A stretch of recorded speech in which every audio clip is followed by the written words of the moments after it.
marcas como Itálica, Electra, Upax y Banco Azteca. Vamos a continuar con esta asamblea. Hay que recordar, es importante mencionarles que hace casi 30 años en esta Ciudad de México se firmó la Declaración de Chapultepec, un documento rector de la protección de la libertad de expresión en nuestra región, pero también estamos celebrando los primeros 5 años de la Declaración de Salta, la cual establece los mismos principios básicos, pero en torno a lo digital. Para platicar sobre esto, invitamos a Danilo Ardilla, expresidente de la CIP, Gustavo Mome, expresidente de la CIP, Martín Echevers, presidente de la Comisión de Asuntos Legales de la CIP, y a Roberto Roc, vicepresidente primero de la CIP, a quien cedo la palabra. Bienvenidos. Gracias.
Bien, nuevamente buenos días a todas, a todos, a todes.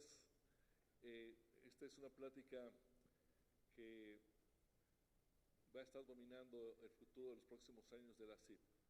¿Cuál es la función, cuál es la tarea, cuál es la misión de la CIP en un entorno que está cambiando permanentemente? Hace 30 años, como se acaba de decir, hubo una reunión aquí en la Ciudad de México, en el castillo de Chapultepec, en el Alcázar de ese castillo, donde se reunieron intelectuales, periodistas, voces importantes para diseñar una declaración en torno a la libertad de expresión y a la libertad de prensa en particular. Danilo Ardilla estuvo en ese momento y surgió la Declaración de Chapultepec, que durante 30 años ha mostrado su solidez, su vigencia, y creo que eso también impone una reflexión a un nuevo ejercicio que hace 5 años se llevó a cabo por iniciativa de Gustavo Mome como presidente de la CIP para tratar de traducir esos mismos principios al ámbito digital. ¿Cuáles son los ejes del ejercicio de la libertad de expresión, de la libertad de prensa en un mundo digital muy complejo y que, como se ha venido diciendo, evoluciona casi cada día? Gustavo Mome nos platicará cuál fue el ánimo al respecto. Si te parece, Gustavo, empezamos con Danilo Ardilla para platicar un poco la referencia de lo que ocurrió con la Declaración de Chapultepec. ¿Cuál fue el ánimo que dominó este tema? Okay. ¿Sí? Adelante, Danilo. Bien, buenas tardes. Acá tengo unos apuntes, pero este es medio secundario porque en esa reunión nadie de los presentes estuvo, así que puedo decir lo que se me antoja, no hay nadie para desmentirme. Está Trotti, pero que él estaba también, pero no me va a salir a desmentir por aquello de la obediencia debida. Fíjense qué casualidad.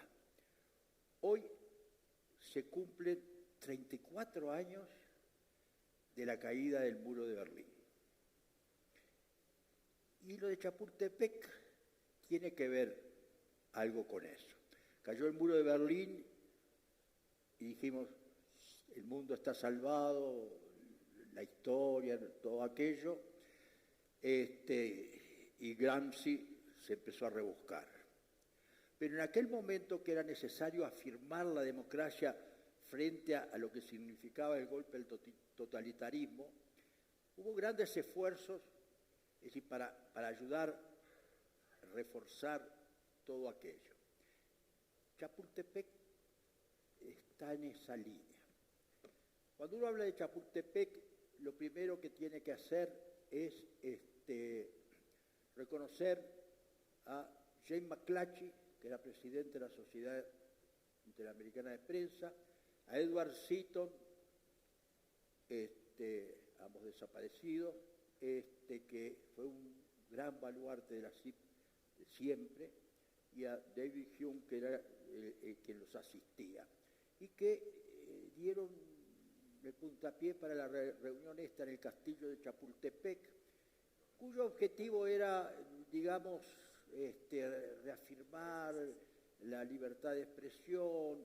Aquello fue muy discutido, fue como una carta que trajeron, una carta casi media paternalista de norte a sur. Se discutió mucho en la noche y al día siguiente habían 10 grupos que iban a discutir la declaración o lo que saliera, porque al principio era una carta. A mí me tocó presidir la mesa 10, que era la veracidad, la información y la veracidad. Todas, no me incluyo, pero distinguí los mejores abogados de América, algún presidente, es decir, ustedes saben que se me van algunos nombres, pero yo por eso ando con la cédula para saber cómo me llamo, pero destacados, el premio Nobel mexicano, que ahora se me fue, estaban todos acá. Trabajamos durante todo el día y realmente los presidentes después tuvimos una reunión al otro día y después hubo un plenario y salió la declaración de Chapultepec. Salió un documento que fue más allá de que las propias intenciones del principio, salió un documento medular. Lo importante del documento que hizo la Sociedad Interamericana de Prensa, que como todos sabemos es una sociedad de empresarios, de directores, de dueños de diarios, yo nunca tuve un diario, ahí salió una declaración para resaltar, digamos, aquel derecho humano primero de todos, el primer derecho humano que es el resguardo de los restantes, la libertad de expresión, el derecho a la información.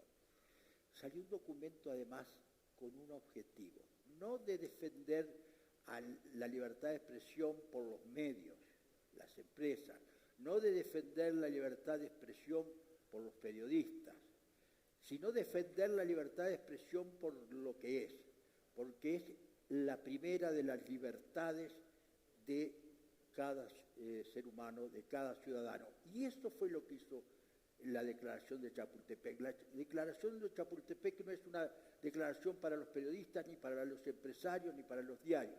Es una declaración para decirle a todos, miren señores, esta es su principal libertad, porque con esta libertad usted puede decir que está en una democracia. Con esta libertad, que significa expresar libremente el pensamiento y recibir, buscar y difundir información sin ninguna limitación, con esta libertad, expresamente con esta, es que se garantiza la democracia. El voto universal vale en la medida de que cada ciudadano tenga el menú completo para elegir. Si no, ya no es democracia. Es democracia, pero renguita. Es decir, y eso fue lo que significó la declaración de Chapultepec. Es decir, un acto casi de desprendimiento, pero de reafirmación de esa libertad que, como decía Alberdi, ningún ciudadano debe ceder ni delegar. Esa es nuestra libertad. Tanto fue así que la declaración de Chapultepec sirvió de base para cuanta declaración sobre libertad de prensa ustedes lean por ahí. Hablemos de la Declaración de Principios de Derechos Humanos de la OEA, una declaración hecha en base a la Declaración de Chapultepec. En base a la Declaración de Chapultepec, la Sociedad Interamericana de Prensa, 7 años después, hizo una reunión, primera reunión que se hacía contra el crimen de periodistas sin castigo. Es decir, hoy que se habla de eso, bueno, la primera vez que se habló, y de esa reunión, además, surgió que fue aprobada por la OEA y fue aprobada por la UNESCO en defensa de los periodistas que son asesinados. Es decir, de esa reunión también del 97 surgió la Relatoría para la Libertad de Prensa de la OEA. Y todo a partir de Chapultepec. Chapultepec, además, es decir, fue una declaración que sirvió para hacer reuniones en toda América hablando del tema y hablando siempre del tema, esta es vuestra libertad, usen esta libertad. Hoy se está usando bastante por las redes, pero usen esta libertad. Es decir, Chapultepec sirvió para comprometer a presidentes. No es que esté ahí muy confiado en la palabra de los presidentes, no sé, no está el presidente de México acá, ¿no? Pero los comprometía. Eso fue Chapultepec. Chapultepec, es decir, hoy uno dirá que sirve de todo, porque es la esencia de la cosa, aún para las redes, aún que tanto perturban a veces el tema informativo, aún para las redes, Chapultepec fue y sigue siendo la esencia. Por supuesto que, y otros compañeros van a hablar, a partir de ahí se ha avanzado, porque ha avanzado la ciencia. Fíjense, yo ya no camino, ando en silla de ruedas, es sensacional. Así que Chapultepec sigue hoy tan vigente como hace 30 años cuando se firmó aquí en el castillo de Chapultepec. Muchas gracias, Danilo.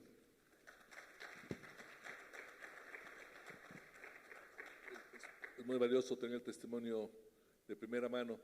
Creo que una caracterización importante tuya es que Chapultepec se firma en un momento de optimismo, casi de alegría, asumiendo que la democracia había llegado de una vez y para siempre. Creo que en el entorno posterior nos hemos dado cuenta de que no debemos ser tan optimistas, que la civilización no terminó ahí, sino que ha ido evolucionando, incluso en un panorama muy complejo. Ahí empezó la circunstancia de las nuevas preocupaciones, Gustavo. ¿Cómo fue la concepción para avanzar hacia la declaración de Salta? Gracias, Roberto. Mis amigos, mis colegas de la CIP, en la asamblea de Salt Lake City no tuvieron mejor iniciativa que honrarme por segunda vez cuando yo me había jubilado con la presidencia de la CIP, cosa que acepté con bastante orgullo. Y en aquella oportunidad recuerdo que había en el informe Libertad de Prensa un debate alrededor del informe de Estados Unidos, donde Trump se había referido a los medios de la forma como sabemos que se refirió en aquella oportunidad, y que además había pedido quitarle la licencia, no recuerdo si era CNN o a cuál de los canales de televisión. Esas agresiones motivaron una misión y estuvimos reunidos con congresistas americanos, con miembros del Poder Judicial, y terminaron, ¿no es cierto?, con una funcionaria muy joven de la FCC, donde empezamos a hablar y que nos dijo, qué alegría esa democracia, que Trump podía hablar lo que quiera, que ellos eran autónomos totalmente y que no había ninguna razón y que eso era una cuestión política, ¿no? Pero empezamos a hablar en ese momento sobre la regulación de los medios. Entonces le digo, ¿y qué pasa con las redes sociales? No, ahí nosotros no nos metemos, me dijo, no, nosotros solamente regulamos y trabajamos sobre los medios que están constituidos. Entonces le hice notar lo que yo consideraba que era una incongruencia, es decir, los medios establecidos, que teníamos representatividad legal, que teníamos presencia, que teníamos nuestras plataformas, respondíamos ante la justicia y ante todas las instancias sobre los excesos que se habían cometido. Y en las redes sociales, ¿no es cierto?, había toda una arbitrariedad y un manejo de información. Y fue quizás el inicio del debate de alrededor de que algo teníamos que hacer, ¿no es cierto? Cuesta a veces darse cuenta, digamos, como nos está costando en este momento, 5 años después, darnos cuenta de la avalancha de la inteligencia artificial y lo que eso representa para nosotros, ¿no? Creo que no hemos terminado siquiera de digerir lo que vino a ser la disrupción digital y ya estamos en este momento frente a unos desafíos inmensos, ¿no es cierto?, que nos cambian completamente el panorama del manejo de los medios de comunicación. Y se constituye en aquella oportunidad en el seno de la CIP, conversábamos con Danilo, porque para nosotros, pues, la declaración de Chapultepec es y seguirá siendo los cimientos y las bases de esta institución, ¿no? Entonces, ¿cómo podíamos sacar algo que significara, pues, ¿no es cierto?, de alguna manera una o corrección o cosas por el estilo? Y optamos, ¿no es cierto?, después de un largo debate, por nombrar una comisión y tratar de emular un poco lo que hicieron y el ejercicio que se hizo en Chapultepec, que fue muy intenso, donde participaron mucha gente. Esta vez no había posibilidad de hacerlo, digamos, como en aquella circunstancia, por razones económicas, pero lo hicimos online e invitamos a un buen grupo de gente y establecimos una serie de artículos donde participaron activamente, por supuesto, Ricardo Trotti, perdón, Eric Iriarte y Edison Lanza, de los que recuerdo, aparte de todas las asociaciones, todos intervinieron. Y se aprobó en Salta esa declaración. No fue perfecta, yo creo que fue un inicio, y tanto fue así que me acuerdo que en aquella asamblea donde se aprueba, se dice: vamos a revisar en cada sesión de la CIP las actualizaciones, porque realmente, digamos, todo iba cambiando. Se tocó en esa vez el derecho de autor, el derecho al olvido, lo de las plataformas, etcétera, etcétera, ¿no? Hay una serie de elementos que vinculaban. Y creo que hizo su aporte, ¿no? Y fue quizás, ¿no es cierto?, un piso más sobre la base de lo que es la declaración de Chapultepec, que son, como repito, nuestros cimientos.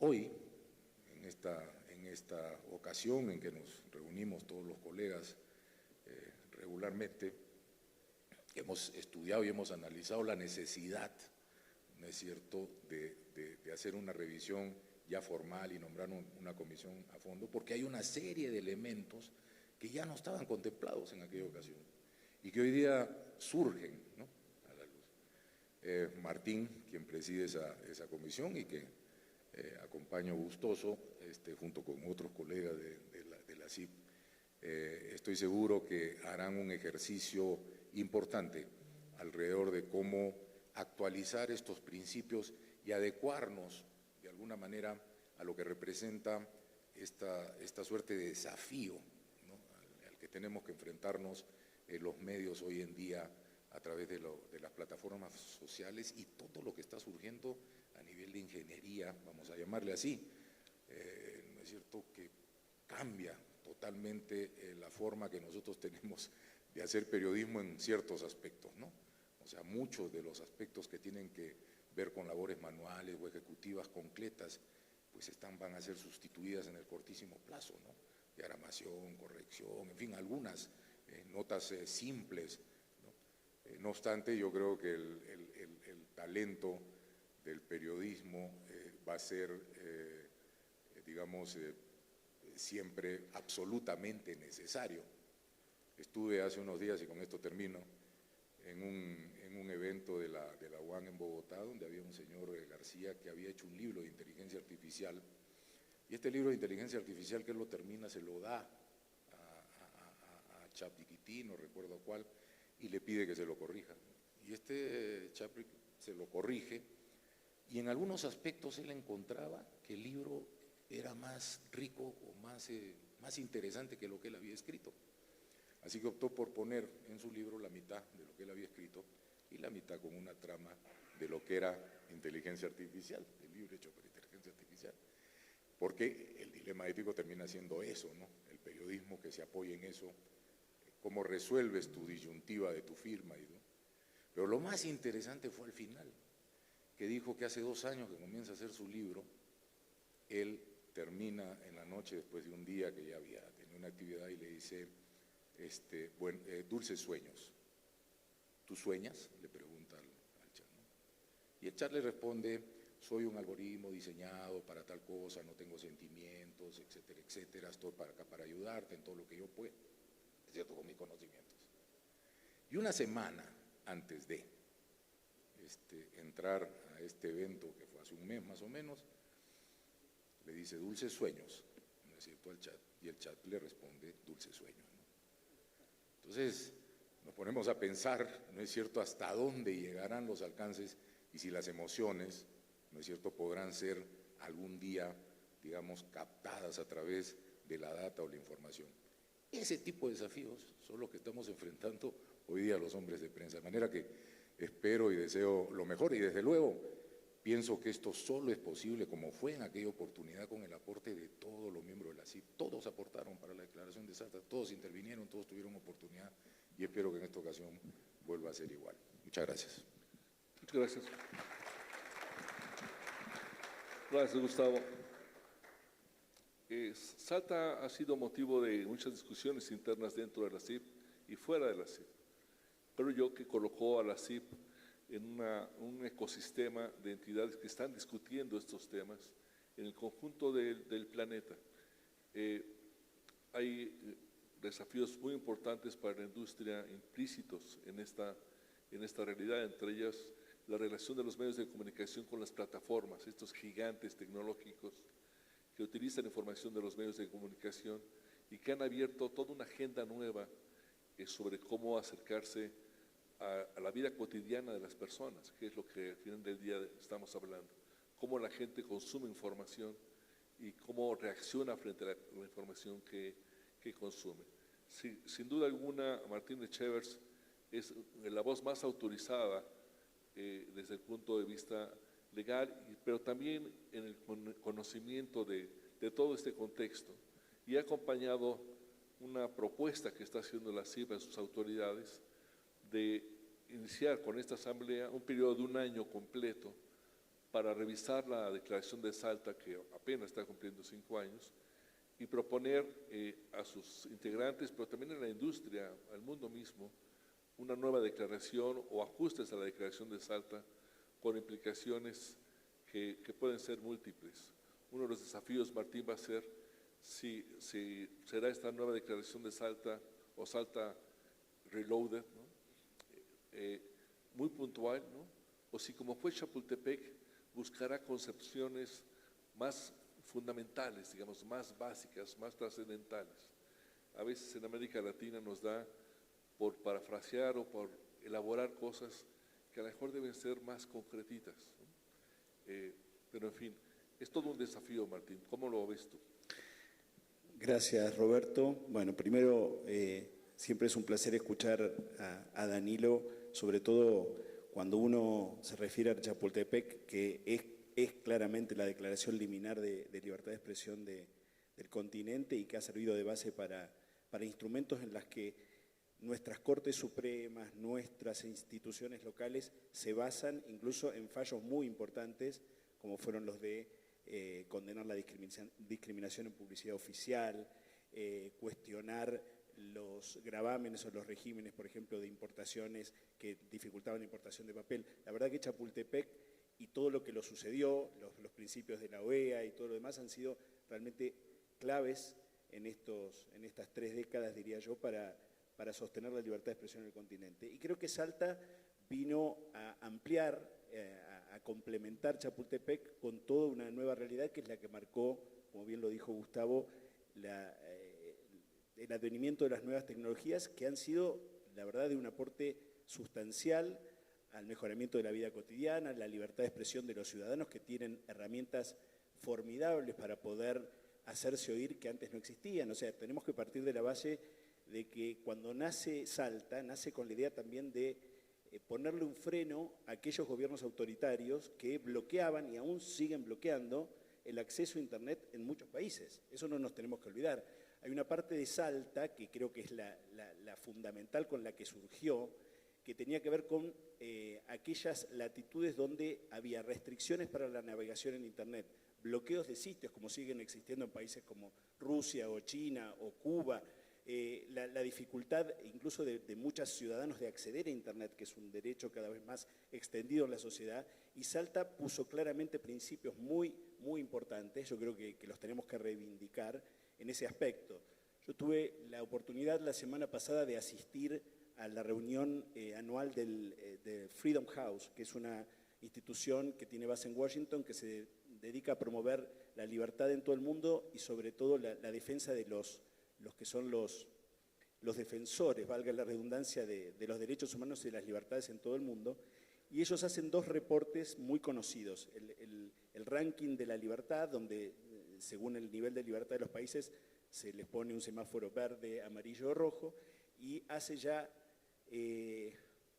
15 años, creo, si no un poco más, empezaron a instalar el ranking de la libertad en Internet, donde una de las cuestiones más sensibles es justamente la situación de aquellos países donde están bloqueados sitios, donde hay represalias a quienes intervienen en sus redes sociales, en sus blogs, de una manera confrontativa o crítica de los gobiernos. O sea que hay una cantidad de cuestiones que Salta ha sido muy importante en dejar en claro.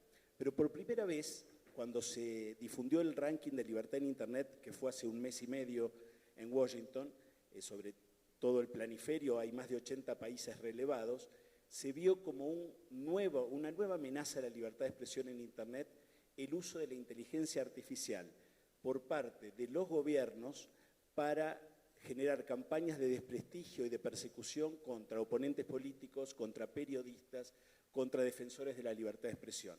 O sea, ya se está utilizando el mecanismo de la inteligencia artificial para interferir en los procesos democráticos. Lo vimos también antes con Cambridge Analytica, lo vimos con la interferencia en la elección presidencial en los Estados Unidos cuando se revelaron interferencias de otros países, lo vimos con fenómenos que han sido incrementados y potenciados por las redes sociales, por el propio algoritmo que tiene que ver con lo que se llama burbujas de sentido o sesgos de confirmación, que ustedes saben que esto está muy estudiado en el mundo, que en general el algoritmo, tanto de plataformas como de redes sociales, por una cuestión de favorecer que el usuario se mantenga cada vez más tiempo en la plataforma y esto la haga más útil publicitariamente, recibe cada vez más información que confirma sus propios sesgos ideológicos, sus propios prejuicios, y esto está estudiado que es una de las razones por las cuales se ha incrementado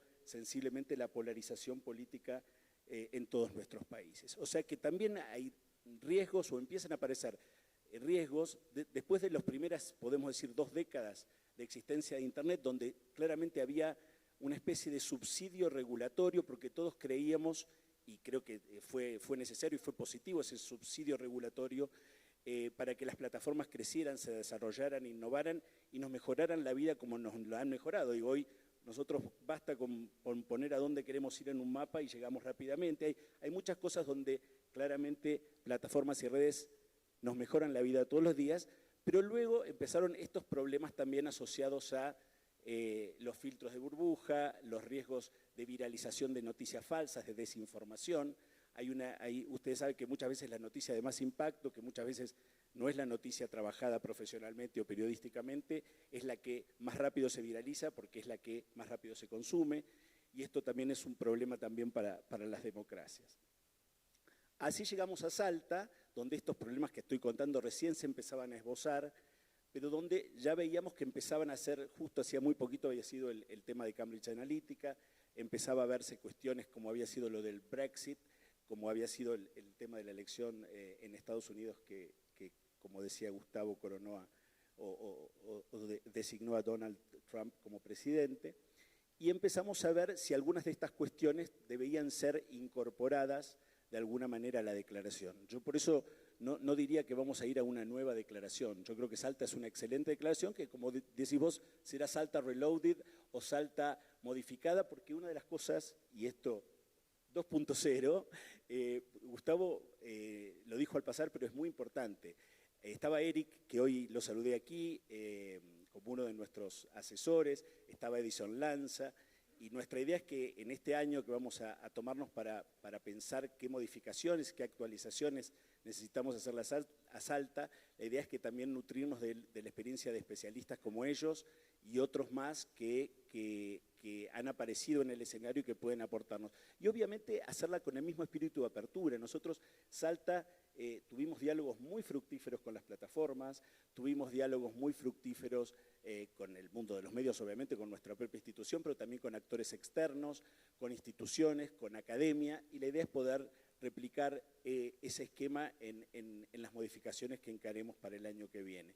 Pero decía que Salta fue previsora porque Salta estipuló claramente que era una declaración en proceso y que iba a ser modificada e iba a ser actualizada todas las veces que fuera necesario, con lo cual no estamos haciendo nada demasiado disruptivo, sino que estamos cumpliendo un poco las previsiones de aquel momento. ¿Qué pienso yo que aparecen como temas que en Salta quizás fueron esbozados? Y no sé si ustedes recuerdan, pero cuando nosotros discutimos algunos puntos de la declaración de Salta en ese momento, uno de ellos era la famosa cuestión de la retribución a los medios de comunicación por parte de plataformas y redes sociales por el uso de los contenidos periodísticos y por los beneficios directos o indirectos que estas plataformas y redes obtienen de los medios.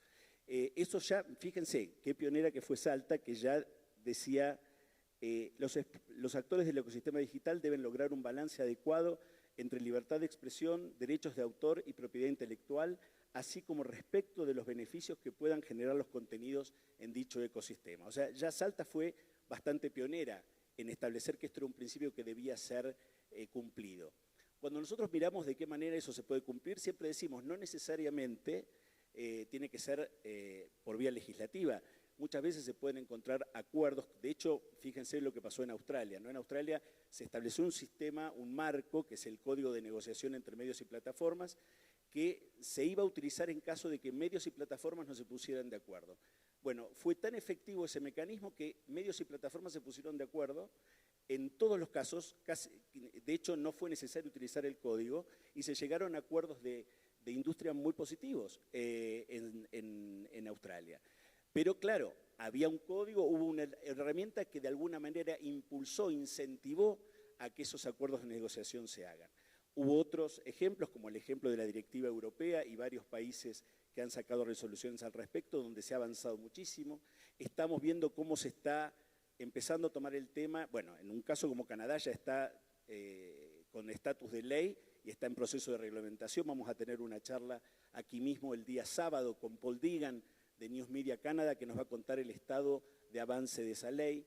Pero todo esto viene a cuento de que quizás sea necesario pensar en agregar algún texto, algún párrafo a Salta que sea más específico a partir de toda la evolución que ha habido legislativa en el mundo. Australia es un caso, la Directiva Europea es otro, Canadá es otro, se están explorando aproximaciones en Brasil, en la India, en Taiwán, en Japón, o sea, bueno, muchos países de la Unión Europea. Entonces la idea es un poco mirar qué está sucediendo en el mundo y evaluar si es necesario precisar algo más dentro de Salta respecto de este tema de la remuneración a los medios por el contenido periodístico que distribuyen las plataformas.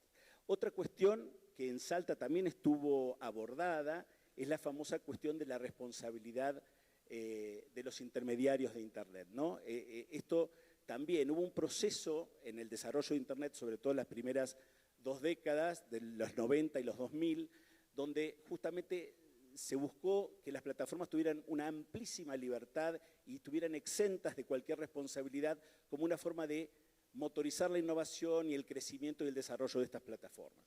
Ahora, esto es muy, digamos, la situación de esas 2 primeras décadas es muy distinta a la de estas 2 segundas décadas, si queremos, de Internet, donde ya el rol de la viralización, de cómo se difunden las fake news, la desinformación o procesos que pueden alterar cuestiones de la democracia, encuentran muchas veces en estos intermediarios un modo de expansión exponencial.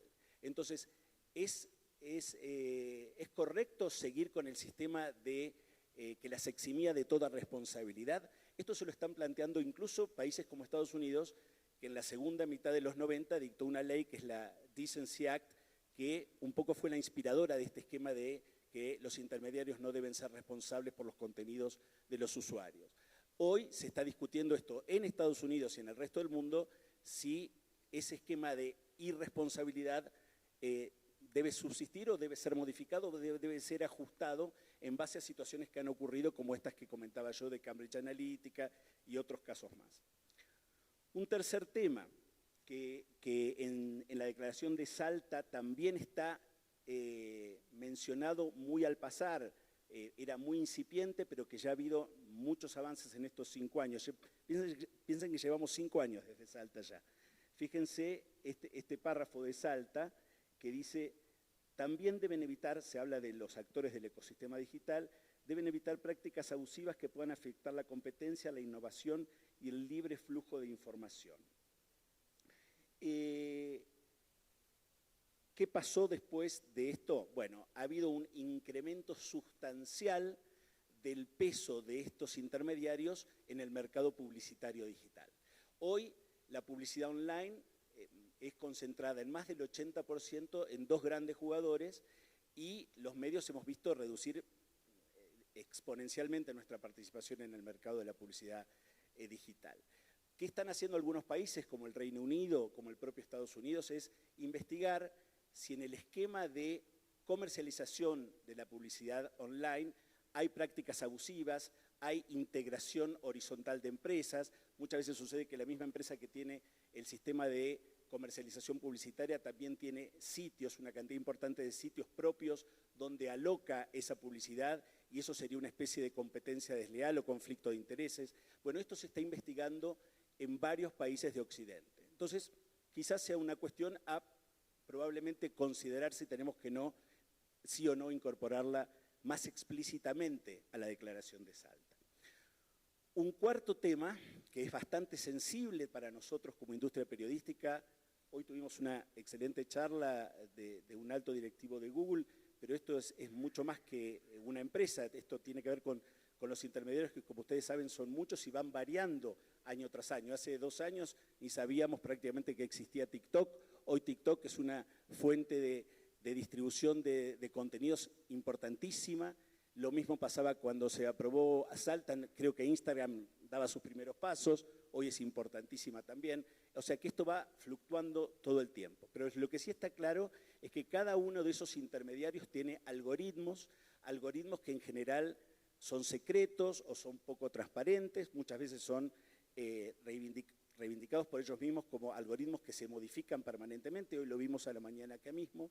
Entonces hay distintas aproximaciones respecto de lo que se llama la opacidad de esos algoritmos. ¿Por qué es importante para los medios? Porque lo vemos todos los días. Nosotros todos los días tratamos de que nuestros contenidos satisfagan mejor al algoritmo porque cada vez más nuestros contenidos llegan a los usuarios a través o son intermediados a través de estas plataformas o redes sociales. Ayer en un seminario que tuvimos a la mañana, algunos de los que expusieron dijeron que más del 80% de la distribución de nuestros contenidos se hace a través de estos intermediarios.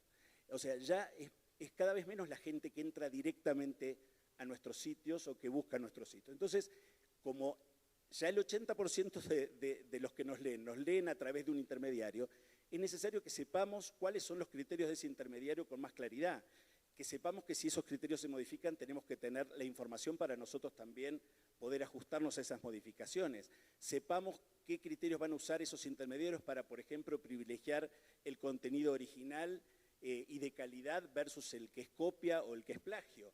Sepamos qué criterios van a tener para privilegiar un contenido por su calidad orgánica o porque simplemente puso publicidad para que esté mejor jerarquizado. Bueno, todas estas cosas que hace 5 años no estaban en nuestra agenda, hoy lo están y nosotros tenemos que pensar si tienen que tener un lugar en Salta. Y finalmente, la última, que no es la menos importante, sino que es la más importante, la cuestión de la inteligencia artificial. Nosotros estamos viendo que ya se ha firmado, incluso en una coalición donde está la CIP, donde está la News Media Alliance, donde está la UAN, una serie de principios respecto del respeto que deben tener los motores de inteligencia artificial generativa, de la propiedad intelectual de nuestros contenidos, de cómo tiene que ser valorada, retribuida y compensada por estos motores, donde es mucho más difícil que antes porque muchas veces en esa respuesta que da el motor de inteligencia artificial no figuramos ninguno de nosotros con nombre y apellido como medios, pero usaron la información de nuestros medios. Entonces, ¿de qué manera eso se va a compensar? Porque cada vez más, como decíamos hoy en otras charlas, la gente va a poder, cuando reciba esas respuestas, va a evitar ir a nuestros medios a consultarlos, pero resulta que nuestros medios fueron parte del alimento de ese motor de inteligencia artificial. Acá hay distintas posturas, hay medios muy importantes de Estados Unidos que han decidido salir, pedirle a esos motores que no los indexen.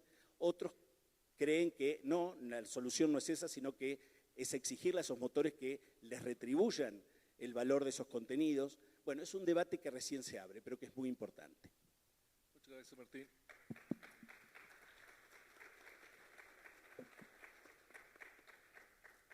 Hace unos minutos nos informaron que durante este año ha habido 16 cambios del algoritmo de Google. La frase de satisfacer el algoritmo es una quimera.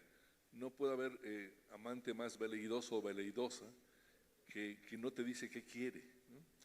Y en los últimos incluso cambios en los algoritmos surgió una notificación de que, ups, nos equivocamos, ¿no? Llevamos a cero tu tráfico, pero no te preocupes, tal vez nos tome 2 o 3 semanas para corregirlo. Y un poco el anticipo de que esto va a seguir en los próximos meses al mismo ritmo. Yo les quisiera pedir a ustedes un comentario final, porque creo que Salta llevó, insisto, a la CIP a un escenario de discusión global, digamos, a un entorno global, porque la mayor parte o la totalidad de los medios que dependemos de las grandes plataformas, tenemos que entrar en una negociación difícil con esas plataformas para llegar a un acuerdo de retribución económica. Google en particular creó este sistema que se llama Showcase, hasta ahorita solamente en 4 países, en Argentina, en Brasil, en Colombia y en México. Nos dicen que el próximo año lo van a hacer en Chile, o se dice. Pero la CIP logró negociar con Google que 40 medios que no estaban en los países beneficiados por Showcase participaron en distintos talleres de monetización, de gestión de comunidades, de audiencias, etc. Esta puede ser una ruta o no, pero creo que el rol de la CIP puede ser recoger el sentimiento de los medios de comunicación, en particular los de este continente, desde luego, recoger el sentimiento de las asociaciones nacionales de prensa que no pueden entrar a un pleito directo con las plataformas, que uno ubica a Google, pero Google por lo menos se sienta en la mesa, hay que reconocerlo. Amazon y Facebook y otros intermediarios ni siquiera hacen eso. Facebook bloqueó, como dijo Andrea Miranda hace unos minutos, a partir de abril, la posibilidad de que un contenido mande una liga a nuestros medios de comunicación, lo cual nos mejoraba el tráfico y eventualmente los ingresos económicos. Al perderse esa circunstancia, hubo muchos medios incluso que desaparecieron, que se habían concebido como un monocultivo del ingreso y del tráfico por una sola red, en este caso Facebook. Es un panorama complejo, pero yo quisiera resaltar este rol posible de la CIP. ¿Cuál es el punto donde ustedes ven sentada a la CIP en esta circunstancia rumbo a Salta Reloaded? Danilo, ¿qué te parece? Porque yo primero, yo no entiendo mucho. Sí. No entiendo mucho. Cuando empezó este negocio de Internet, yo era medio enemigo, pero creía que era una buena cosa, porque a través de ese avance se pasaban los muros que existían en aquella época. Era llegar a la libertad, ¿verdad? Hoy escucho a Martín y digo, pasamos esos muros, pero ahora es sin duda fuente de todo enfrentamiento que se está dando en todos nuestros países. En países tranquilos todo se va haciendo más duro, más dividido. Es un tema que tenemos, y no es por los diarios, es un tema serio, y que la CIP debe de marcar alguna línea en todos esos sentidos que decían ellos. Es decir, me parecía tan claro el tema con los algoritmos o esas cosas, que yo decía, pero ¿qué problema? Los derechos de autor que los paguen y que además estén sometidos a las leyes, igual que están los medios. No están sometidos a las leyes y no como estamos los medios, y son transportadores. Eso es un gran problema difícil de tratar, supongo que la CIP en alguna medida tiene que ser clara porque la CIP, una de las virtudes de la CIP es no ser políticamente correcta. Y creo que en esto, en Salta, no fuimos políticamente correctos cuando ya anunciamos que hay que pagar los derechos de autor y hay que estar sometidos. Si no, es decir, estamos en una situación difícil. Yo no la voy a resolver porque además no entiendo mucho del tema, pero sí entiendo de que si no se establece determinado sistema, es decir, no sé dónde vamos a acabar. Debe ser porque soy viejo. Gracias, Danilo. Gustavo, el rol de la CIP. Aló. Sí, bueno, yo siento que la CIP viene ya trabajando desde hace un par de años por lo menos, bueno, viene mucho tiempo, ¿no? Desde Salta, en Salta tuvimos un debate muy intenso alrededor de los derechos de autor y si nosotros deberíamos avanzar más allá del principio que representaba para nosotros la defensa del derecho de autor, ¿no? Y lo que podía presentarse en el ecosistema digital. Lo que publicamos al final no satisfizo ni a unos ni a otros, ¿no? Yo creo que Google criticó, algunos medios también criticaron, pero comenzamos, ¿no? Es decir, se le puso una primera piedra a este tema. Posteriormente, me consta, porque en la presidencia de Jorge Canaguati se trabajó mucho, se hizo esfuerzos. Tengo que reconocer, efectivamente, como dice Danilo, que Google es el único que da la cara y está presente. Claro, o sea, a mí particularmente me gustaría que más que los showcase y estas cosas de asesorarnos alrededor de esto, hubiera un mayor énfasis en lo que es el derecho de autor. Y creo que en el derecho de autor, ¿no? Es un tema que tiene mucho más aristas de lo que representa para los medios de comunicación. Yo les doy un ejemplo. Nosotros tenemos una periodista, que es el trending peruano, que se llama Rosa María Palacios, tiene 3 millones y pico de seguidores en Twitter, y hace un programa diario, ¿no es cierto? Tiene su programa online, no está en televisión abierta, ella está en redes sociales y es la reina de las redes sociales. Y tiene mucha audiencia. Y la vez pasada encontré, ¿no es cierto?, esto dentro de mis búsquedas, ¿no es cierto?, una app o un software que permitía, ¿no?, traducir a 50 y tantos idiomas su columna. Y hice la prueba, es un software que costó $48. Y lo hace de una forma impecable, le clona la voz y la hace hablar con los gestos, los ojos, ¿no es cierto?, y hasta las manos, de manera que es exactamente ella, con un inglés de un acento británico perfecto, con su voz, ¿no es cierto?, que hemos empezado a publicar en las redes, ¿no? Por supuesto que le pedimos que apruebe a ella se mostró muy optimista y dijo, me encanta, ¿no?, aún con los riesgos que puede haber en la traducción, entre comillas, ¿no?, y estableciendo eso. Pero nos dimos cuenta que podía traducirlo al chino, al pakistaní, tiene límite de 5 minutos. Pero imagínense ustedes, ¿no es cierto?, que en este avance nosotros no solo, ¿no es cierto?, tomamos la imagen de Rosa María Palacios, no solo tomamos su voz, sino que le escribimos un guión. Su programa se llama Sin Guión, pero vamos a poner que le ponemos un guión y le hacemos hablar lo que nosotros queremos. Muy bien. O sea, los derechos de autor tienen un ángulo trascendental que tiene que ver con la monetización, que yo estoy totalmente de acuerdo con eso, y también con la preservación alrededor de todos los que ejercen periodismo, ¿no? Gracias. Muchas gracias. Martín. Bueno, muy cortito para terminar, creo que el rol de la CIP ha sido y sigue siendo clave, porque, como tú dijiste, muchas asociaciones nacionales por ahí no tienen la fuerza necesaria para llevar estos debates a consecuencias o a resultados concretos, y además porque nos permite jugar también en base a principios con otras ligas muy importantes del mundo, como lo hemos hecho con la News Media Alliance, lo hemos hecho con la UAN y con otras instituciones. Yo recuerdo esa solicitada, ese advertorial que se publicó hace 2 años, que me acuerdo que mencionaba Salta como una base para el reclamo de la compensación económica por los contenidos de los medios. Realmente creo que es un rol muy importante. Yo coincido también con lo que se ha dicho acá.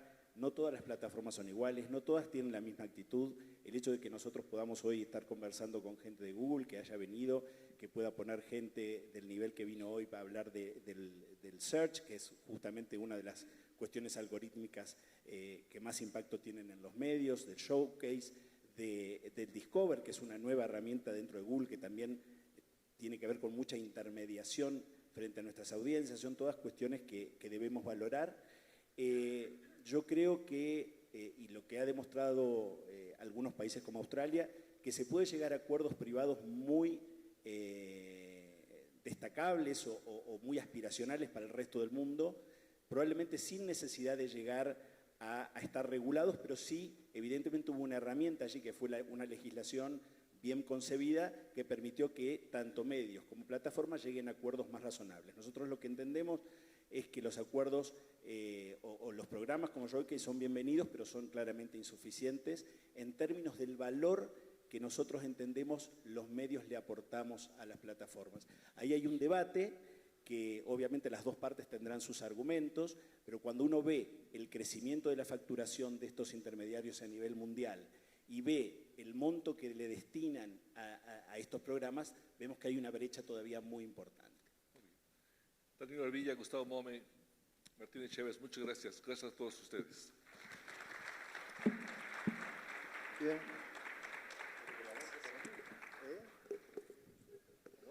Muchas gracias.